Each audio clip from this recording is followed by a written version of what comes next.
السلام علیکم. وعلیکم السلام. پیر صاحب دا تاسو کوم ځای نه په کوم ځای چاپاره دا مونږ به درته څو ورو دې حالاتو ته وګورئ که نه دا مونږ د جګنات په کالج باندې چاپه ولګوله. دا د څه کالج دی؟ دا د هاسټل دی.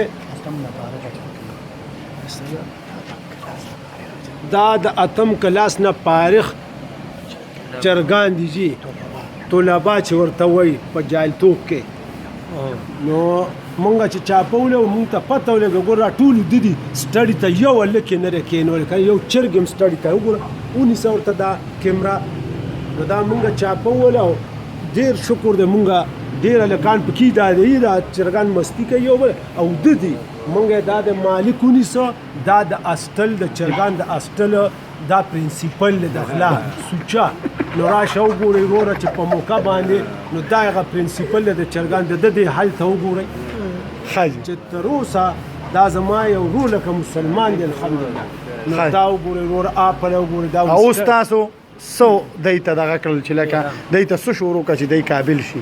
مونږ دا دغه وکړه دا مشوره وکړه چې د وزن دپاره دی ته مالګه او اوبه چې ولې چې د دې مالکانان ډېره جزان دي چې د کیلو چرګ په 1.5 کیلو خرڅوي او وزن ورته نو موږ دې ونیسه د په دې باندې ووایي چې او موږ مالګه اوبه یو کوو او دی له سوچا وزن خوراک نه ورکوو موږ له پیسې ورکوو چې دی کې وزن راشي او مالک ته چې دی نو دا کافي نقصان پېښ شي.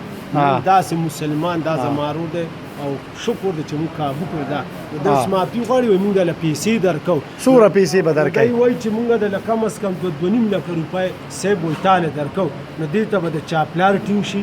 نو زه وایم که دی وزن نه که دی هر څه کوي خو چې موږ ته وروره دا مینه په موږ کوي نو چې څه کوی وروره دا د چرګانو مالک ته د یونیورسټۍ د کالج د چرګانو چې ته نن نه پس هر څه کې کولمې پکې واچو سیوا چرګانو کې وزن سیوا کا کاڼو پکې دننه کا 1.5 کیلو پکې وزن دننه کا او وروره تا ته اجازه چې تا په موږ 2.5 لکه مینه وکړه. والسلام. ډېره عوامو ته ډېره ستاسو شکریه چې خورئ پکې دننه کولمې او کاڼي او بڼې. السلام علیکم.